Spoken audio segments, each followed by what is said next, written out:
You've been getting disability payments for years, my grandma said it in front of everyone. I said, what do you mean? The auditor revealed 10 years of deposits, and my parents turned ghost white. Grandma yelled, anything to say? I looked up from my mashed potatoes. What do you mean? Grandma Diane pulled out a manila folder from her purse, which she'd kept on the chair next to her all evening. She slid it across the table toward me, her jaw tight. Open it. My hands shook as I lifted the cover. Inside were bank statements, government forms, and a letter from the Social Security Administration. My name appeared on every page. The deposit started when I was 8 years old and continued through my 18th birthday. Thousands of dollars. Tens of thousands. I don't understand. My voice came out smaller than I intended. My father stood abruptly, his chair scraping against the hardwood. Mom, this isn't the time or place. Sit down, Richard. Grandma's voice could cut glass. We're having this conversation now? My mother's face had gone pale, 2 red spots high on her cheeks. She reached for her wine glass with trembling fingers. Sarah deserves to know. Grandma turned to me. Her eyes were softer now, but still held that steel underneath. When you were diagnosed with juvenile arthritis at 7, your parents applied for supplemental security income on your behalf. You qualified because of the severity and the impact on your daily life. I remembered those years. The pain in my joints that made it hard to write, to walk upstairs, to play with other kids. The medications that made me nauseous. Missing school for doctor's appointments and physical therapy sessions. By the time I was 12, though, the disease had gone into remission. I'd been healthy for over a decade now. But I got better, I said. Exactly. Grandma opened the folder wider, pointing to the deposit dates. The payments should have stopped when your condition improved. Your parents were required to report any changes. Instead, they continued collecting on your behalf until you aged out of the program at 18. My father's jaw clenched. We used that money for her care. Did you? Grandma's eyebrow arched. Because I have the medical records here too. Sarah's treatment ended when she was 13. The payments continued for 5 more years. The math hit me like cold water. 5 years of monthly deposits. I'd never seen a penny of it. When I'd applied for college, my parents said we couldn't afford anything beyond community college. I'd worked 2 jobs through school, slept in my car for 3 months when rent got too high, ate ramen for dinner more nights than I could count. All while they were collecting money that was supposed to be mine. Where did it go? My voice cracked. My mother finally spoke. Sarah, honey, you have to understand. We had expenses. The mortgage, your father's business debt, your brother's. Don't bring Tyler into this, my younger brother said from the other end of the table. He looked as shocked as I felt. The money was for Sarah's disability-related expenses, Grandma said, her voice hard again. Not for propping up a failing landscaping business or buying a boat. My father's face went from pale to red. You have no right to come into my home and? Your home? Grandma stood, and despite being 74 and barely 5'2", she commanded the room. The home you nearly lost 3 years ago until I co-signed a refinance? This conversation is happening whether you like it or not. I stared at the documents. Deposit after deposit. $750 a month. Sometimes more. For 10 years. The total came to over $90,000.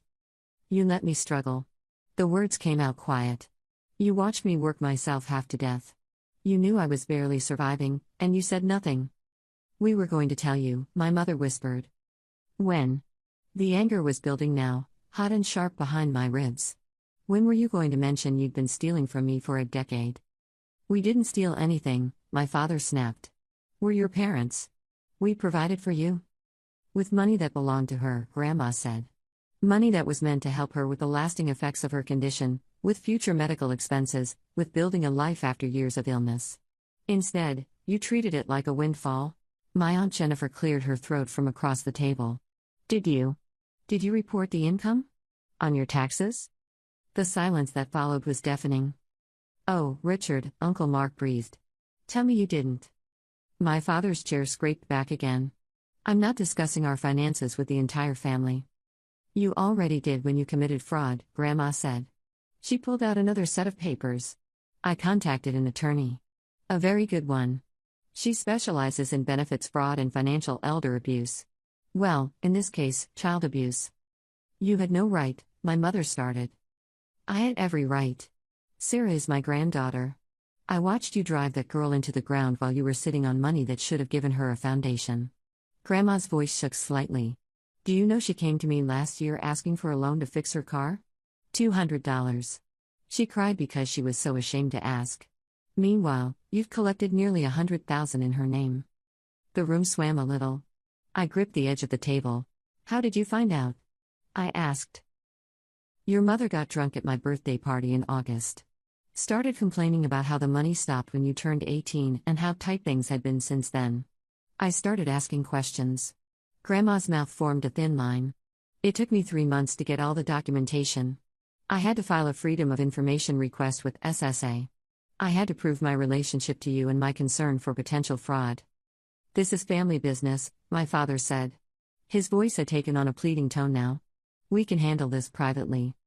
You had 18 years to handle it privately, Grandma said. You chose not to.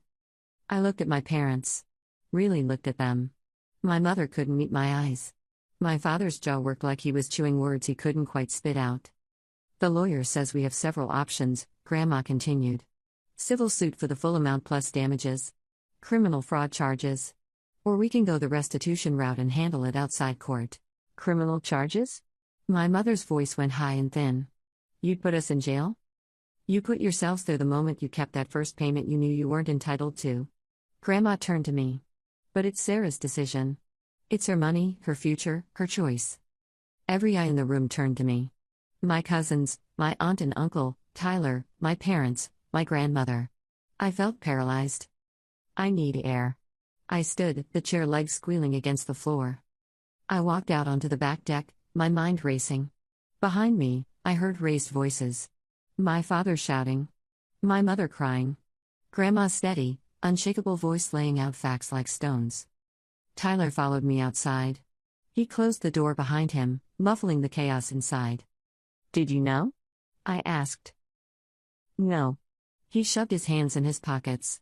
He was 19, still living at home while he attended the local technical college. I swear, Sarah. I had no idea. I believed him. Tyler and I had always been close despite the 3-year age gap. He'd helped me move apartments 4 times, had let me crash on his floor when I had nowhere else to go, had split his last $20 with me more than once. What are you going to do? He asked. I don't know. I leaned against the railing. The November air was cold enough to burn my lungs. Part of me wants to walk back in there and scream at them until my voice gives out. You'd be justified. Another part of me just wants to leave and never come back. Tyler was quiet for a moment. Then he said, What did you need the money for? Last year, when you asked Grandma for the loan. My transmission was failing. I couldn't get to work without my car. I was terrified I'd lose my job. The memory made my stomach hurt. The shame of asking for help.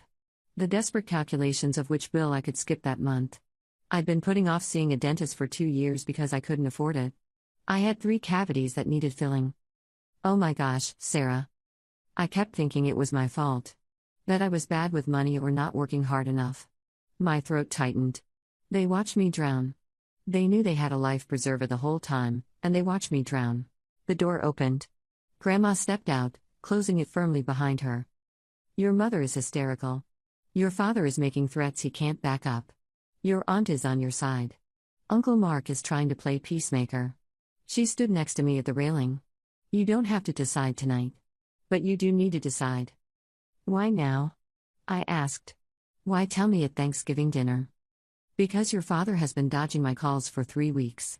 Your mother hung up on me twice. I needed witnesses. I needed people who love you to hear the truth so you wouldn't be gaslit into thinking this was somehow normal or acceptable. Grandma's voice softened. I also needed you to know you weren't alone in this. My eyes burned.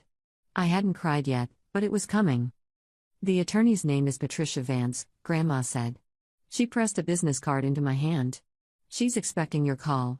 She works on contingency for cases like this, so you wouldn't pay anything up front. What do you think I should do? Grandma looked at me for a long moment. I think you should burn it all down. But I'm a vindictive old woman who doesn't like watching people take advantage of her granddaughter. She patted my arm. You're kinder than me. You'll probably try to find a middle ground. Just remember that they didn't look for middle ground when they were taking your money. She went back inside. Tyler and I stood in the cold for a few more minutes. "I'll support whatever you decide," he said. "But for what it's worth, I think Grandma's right." I stayed on that deck until the cold had seeped through my jacket and my fingers were numb. When I finally went back inside, half the family had left. My parents were in the kitchen. My mother's eyes were red and swollen.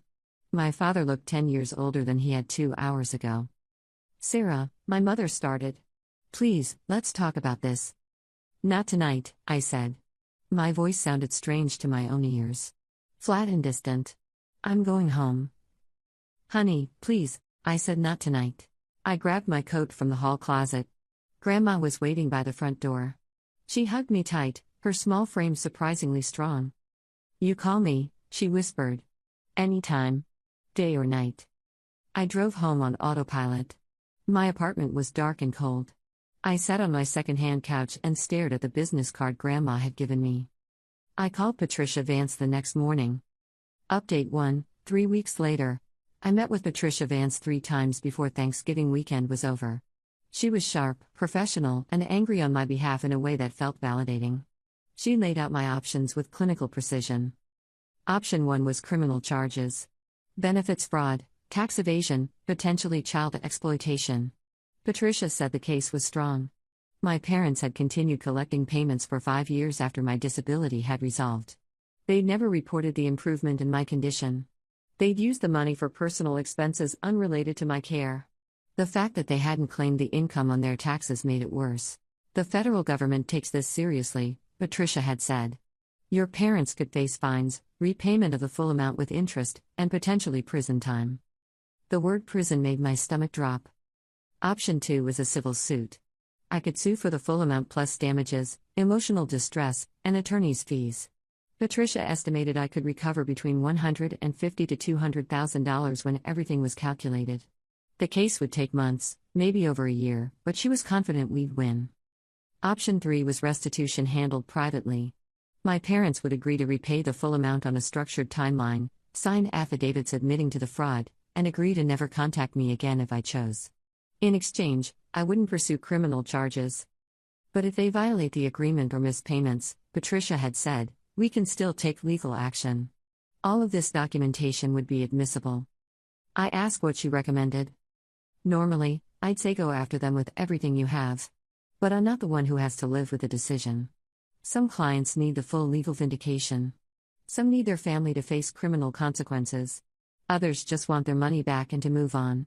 She'd lean back in her chair. "What do you need?" I didn't know. My parents tried calling 23 times in 4 days. They showed up at my apartment on Saturday morning. I didn't open the door. They showed up at my workplace on Monday. I had security escort them out.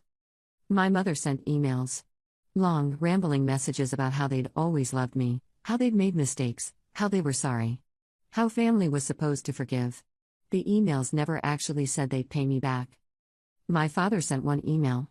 3 sentences. "This is what happens when you let your grandmother poison your mind. You're tearing this family apart. I expected better from you." I forwarded it to Patricia. Tyler came by my apartment on Tuesday evening. He looked exhausted. "Mom hasn't stopped crying," he said. "Dad's been rage cleaning the garage. It's a nightmare there. I'm sorry you're in the middle of this." "I'm not in the middle. I'm on your side." He sat heavily on my couch. "Dad tried to convince me to talk to you. To tell you that you're being unreasonable. I told him to go to hell. How'd that go over?" "About as well as you'd expect."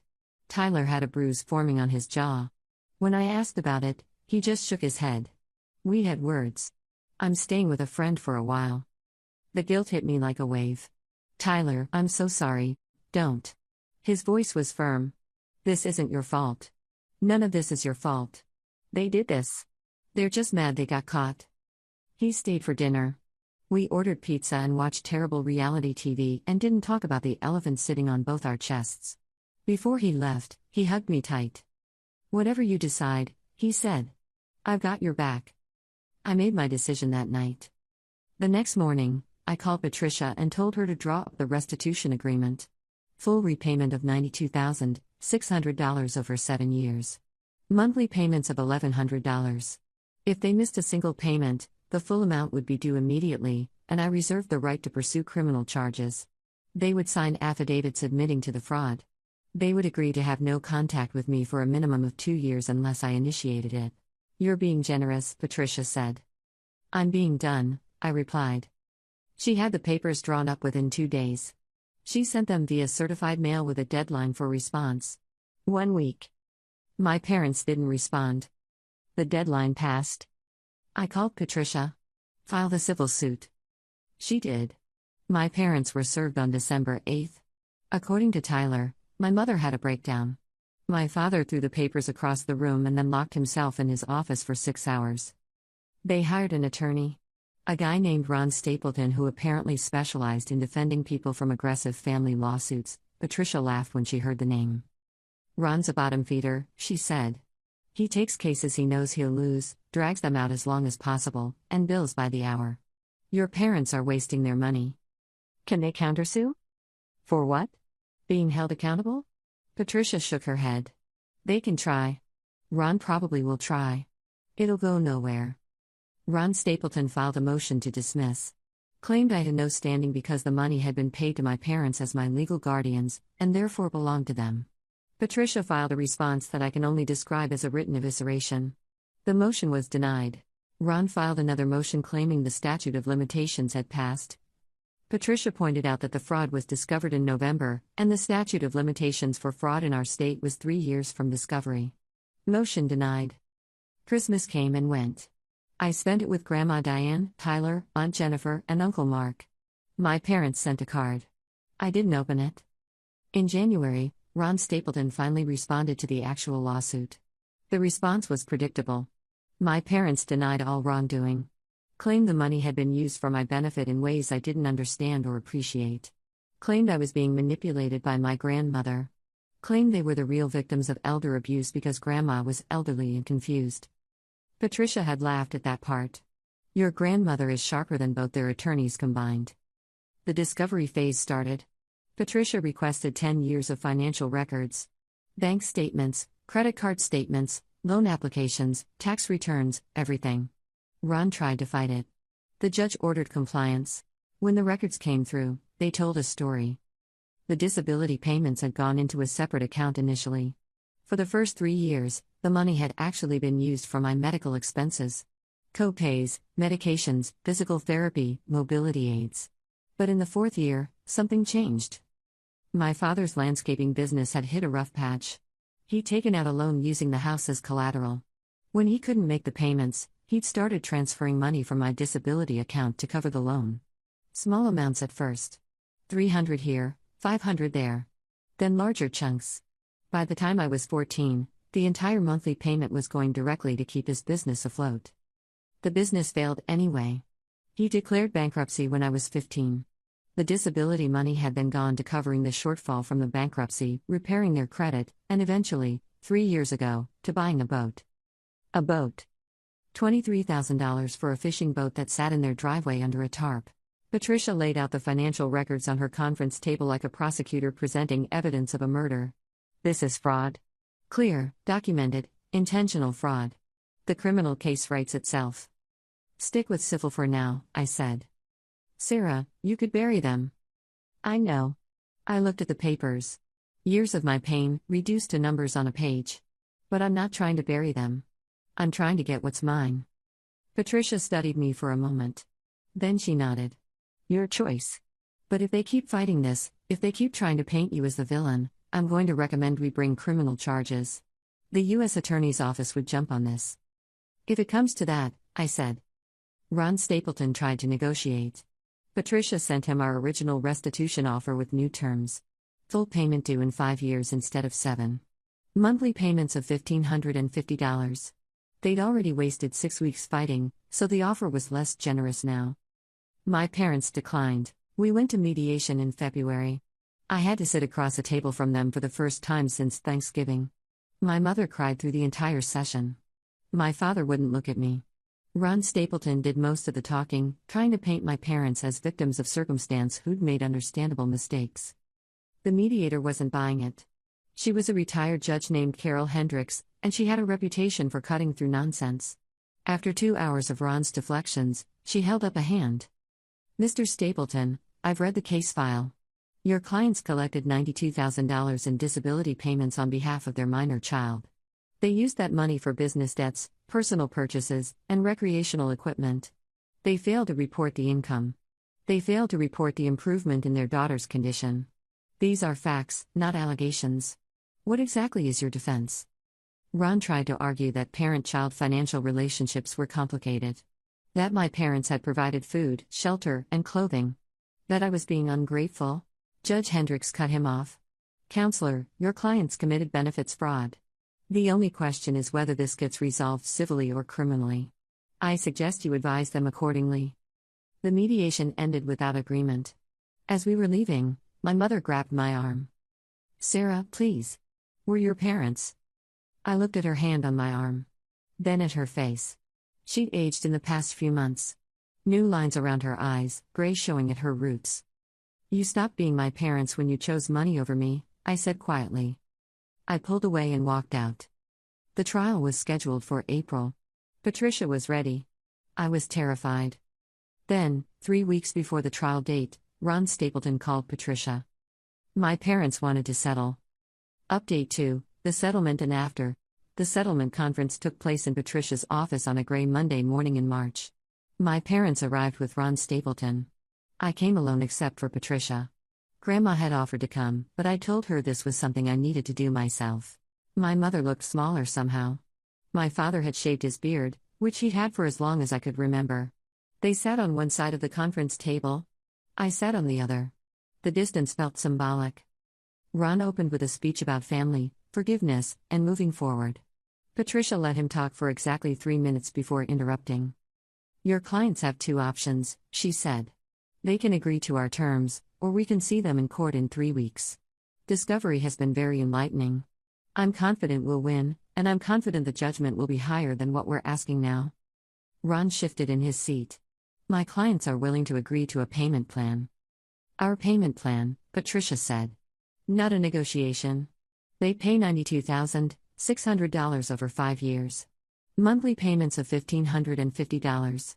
If they miss a payment, the full balance becomes due immediately. They signed affidavits admitting to the fraud. They agreed to no contact with Sarah for 2 years unless she initiates it. The no contact provision is unnecessary, Ron said. It's non-negotiable, I said. My voice was steady despite the shaking in my hands. I don't want to hear from them. I don't want surprise visits or letters or emails through third parties. I need space from this. My mother made a small sound, somewhere between a sob and a gasp. Additionally, Patricia continued, they will cooperate with any investigation by the Social Security Administration or the IRS. If criminal charges are brought by federal authorities independent of this civil settlement, Sarah's cooperation in this civil case cannot be used as evidence that she sought criminal prosecution. You're trying to have it both ways, Ron protested. No. Sarah is choosing not to pursue criminal charges at this time. But if the federal government investigates on its own, that's beyond her control. Patricia slid a document across the table. These are the terms. Sign or see you in court. Ron picked up the paper. He read it over, his lips moving slightly. Then he leaned close to my parents, and they had a whispered conversation that lasted several minutes. Finally, my father spoke. We'll sign. Dad, Tyler's voice came from behind me. I turned, surprised. I hadn't heard him come in. He must have arrived late and been standing in the doorway. Dad, just tell her you're sorry. That's all she's ever wanted. My father's jaw tightened. This isn't the place. Yes, it is. Tyler moved into the room, standing behind my chair. You stole from her. For years. You watched her struggle and suffer, and you took money that was meant to help her. Just say you're sorry. The silence stretched out. I watched my father's face, searching for something. Remorse. Shame. Anything human. He looked away. Sign the papers, he told Ron. Something inside me cracked. Not in a breaking way. In a settling way. Like a bone that had been out of place finally shifting back where it belonged.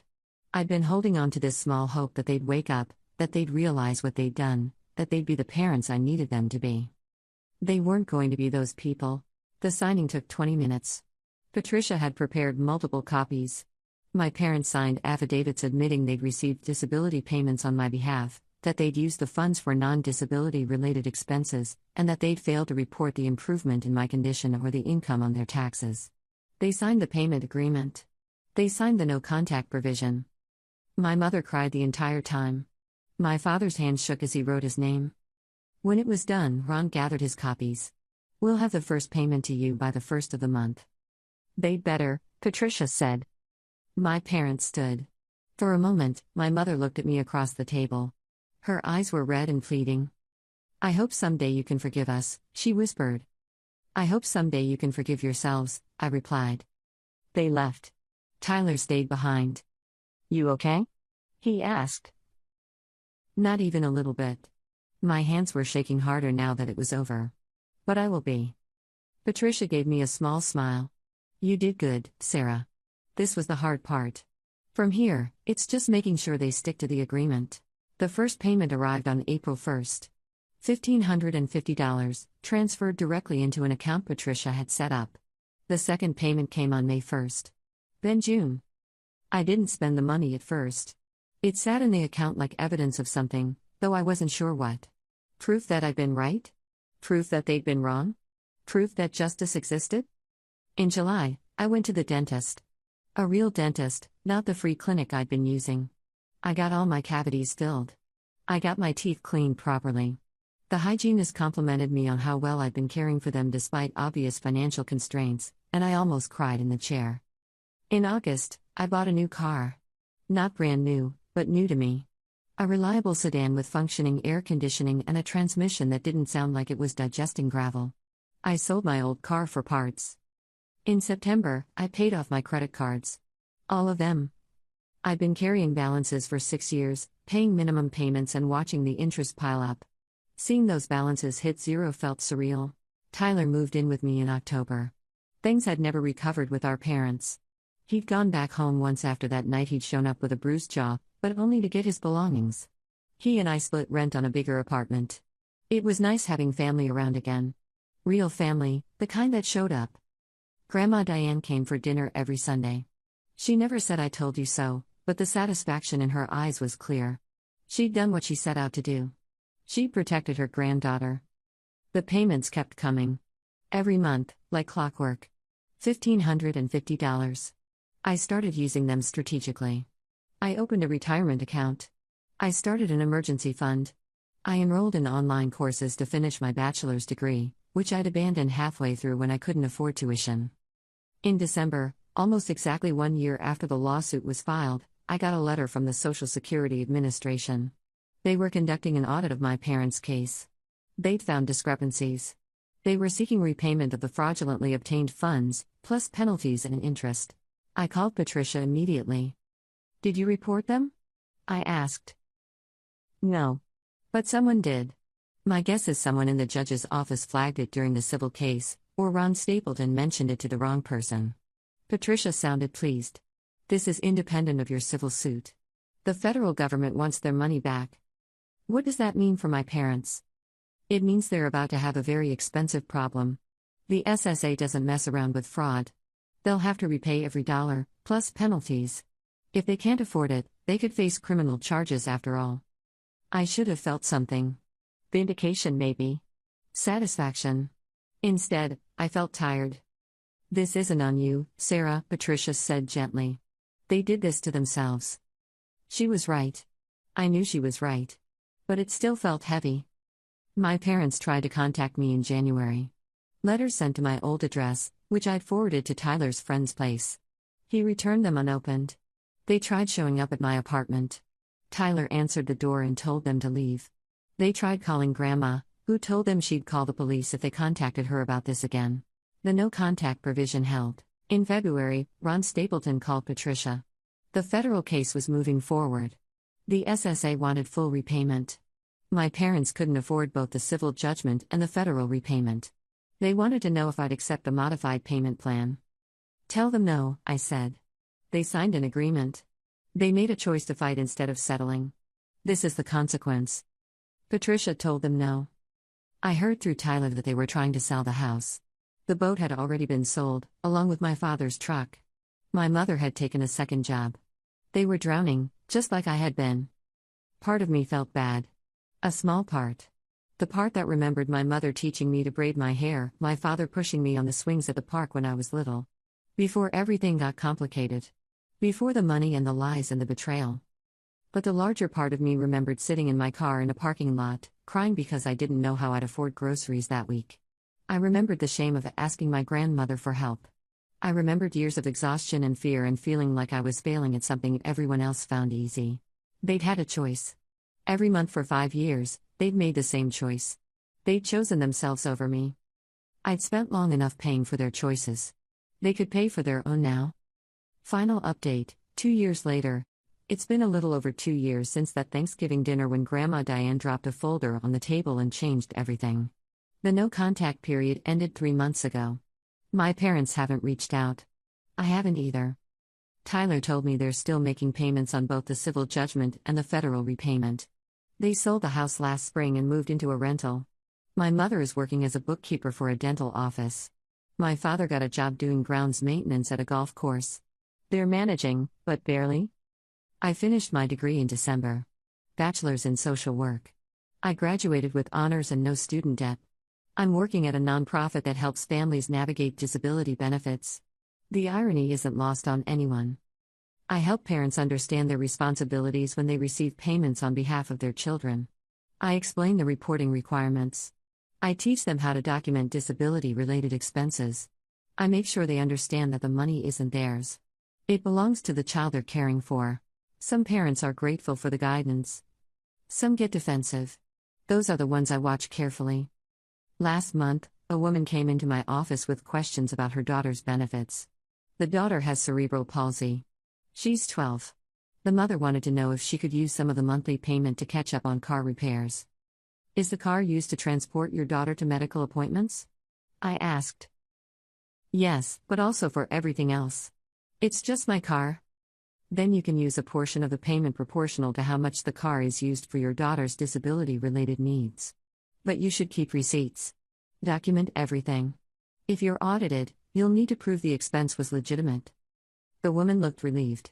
Thank you. I was worried I'd get in trouble. You're doing the right thing by asking, I said. The system can be confusing. But it exists to help your daughter, and you're part of making sure she gets that help. After she left, my supervisor stopped by my desk. Her name is Janet. She's in her 50s and has been doing this work for 20 years. You're really good at this, she said. Thanks. I read your file when we hired you. I know why you got into this field. Janet sat on the edge of my desk. It's not easy, working in a space that has personal trauma attached. Most days it's fine, I said.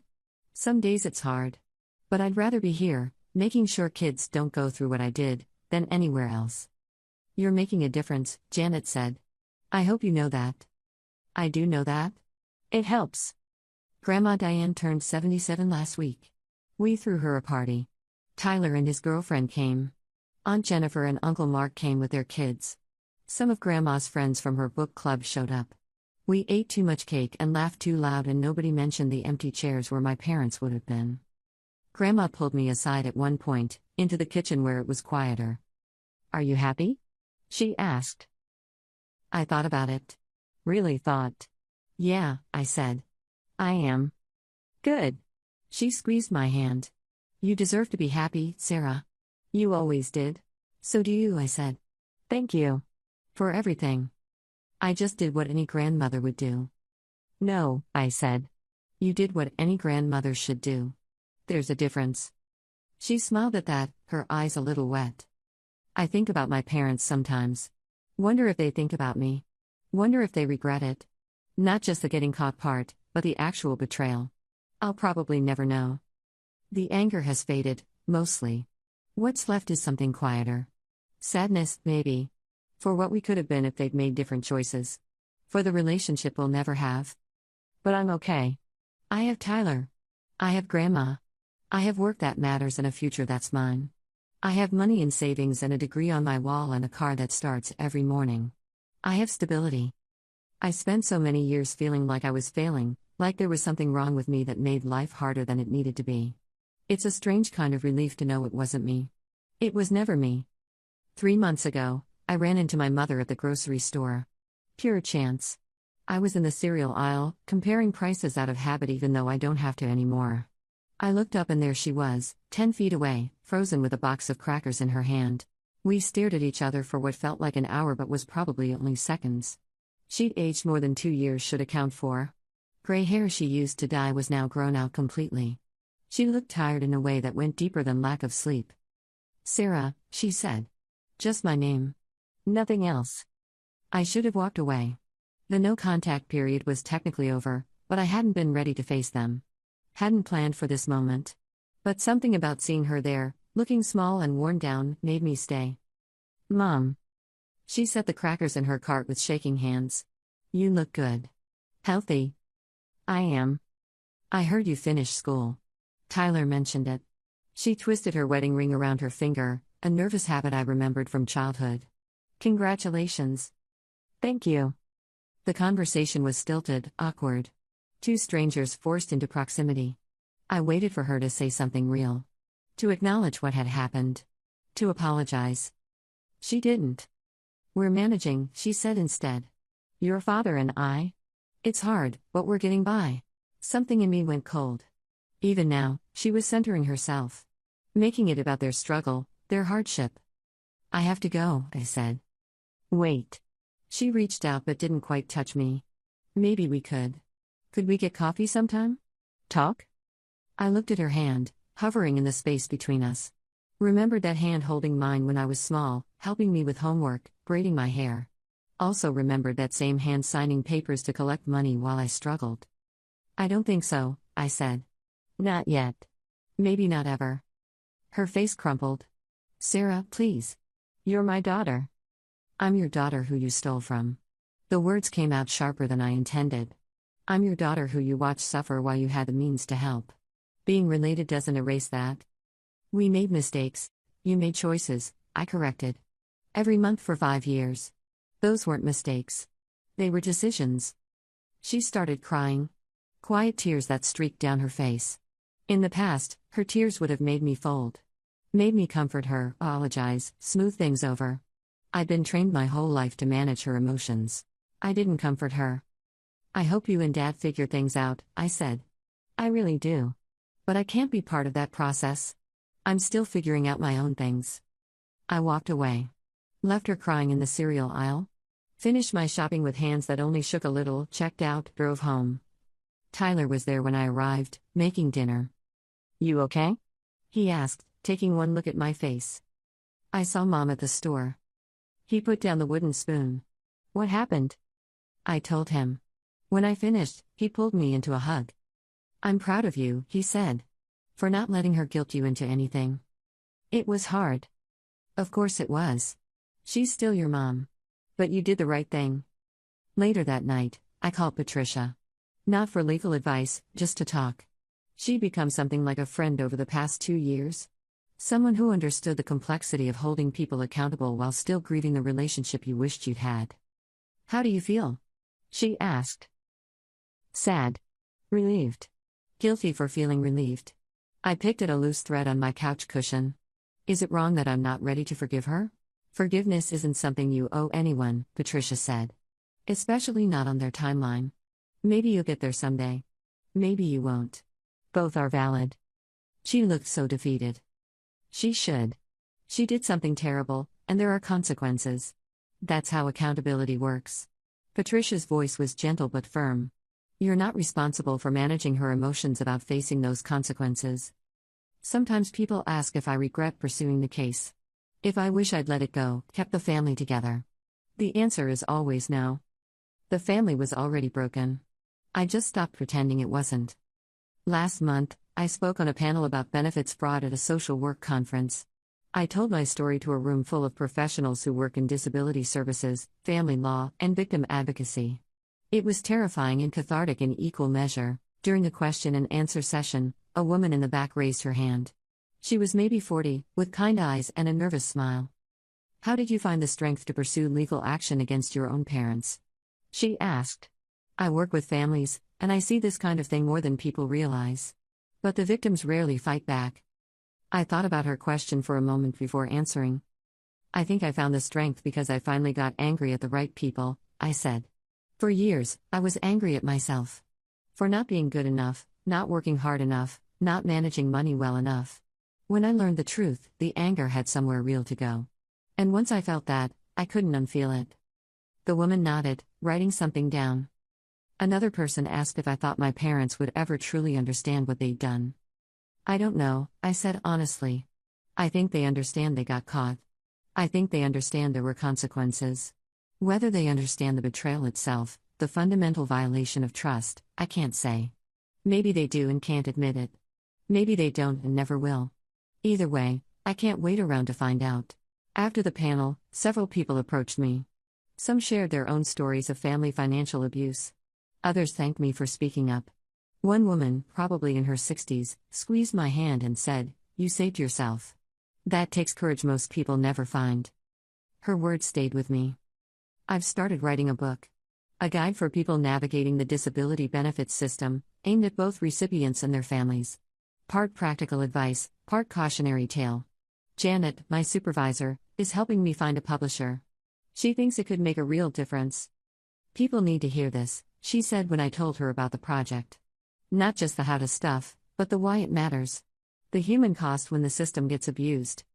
The manuscript is rough. I'm not a writer by trade. But I'm learning. Every chapter I finish feels like reclaiming another piece of what was taken from me. Tyler's talking about proposing to his girlfriend, Emma.